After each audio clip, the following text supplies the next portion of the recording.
everybody, we're at Soundwave 1700. I'm here with Stu and Mike from Lostprophets. Guys, what's happening? Thanks for coming and having a chat to us. Thank you. Thank you. Thanks for having us. Look, we want to talk about new album, Weapons, coming out April 2nd. But you went a different way with this one because, Stu, you produced the last Yes. album.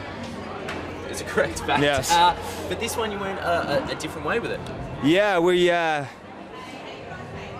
basically I was so battered and bruised from the last record that I just couldn't do it to myself or my friends again. Okay.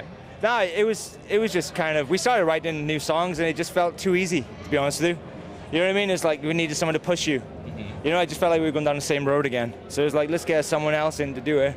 And we looked at all like the big producers and didn't really get excited about any of those. So we looked a little deeper and found Ken. They're pretty influential, and you've come from the Welsh music scene. Now here in Australia, we only hear sort of the very best that comes from the Welsh music scene. I mean, we've got Manic Skorkies, things like that. Right, yeah. A whole bunch of great bands. What is the music scene like in Cardiff?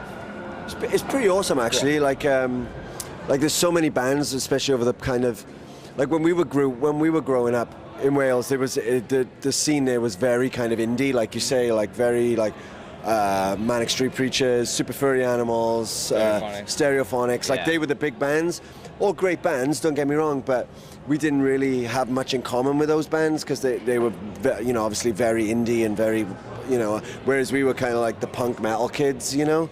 So, and it was, you know, so when we were growing up, that scene started to develop, you know, but it was very kind of like underground in Cardiff. But then so it's been cool kind of over the past, you know, 15 years or so to see it develop into what it is now, where you have bands like us, Funeral for a Friend, The Blackout, Kids in Glass Houses, Attack, like the list goes on, you know, like all of these great bands coming from this like small area, you know, and it's great. It's like an amazing community of bands who all kind of like help each other out, go on tour together. You know, we all practice in the same place. Yeah, you know? yeah, exactly. So it's really cool. It has a definite sense of like everyone who's in bands are friends. You know, like we're over here now. We're doing our side shows with Kids in Glass Houses. Yeah. It's like being on holidays with your mates. Sorry, 2 years ago you were here promoting The Betrayed. You guys got straight into Aussie culture.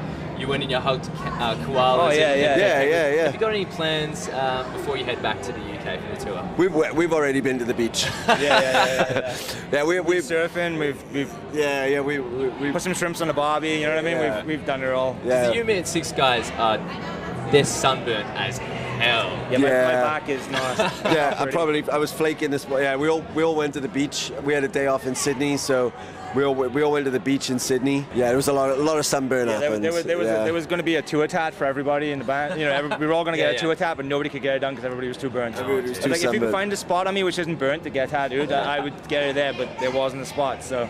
All right. Well, thanks so much for coming in. Thank you. Thanks for having us. Absolute pleasure talking to you. Thank you. You're watching 1700, and we're at Soundwave.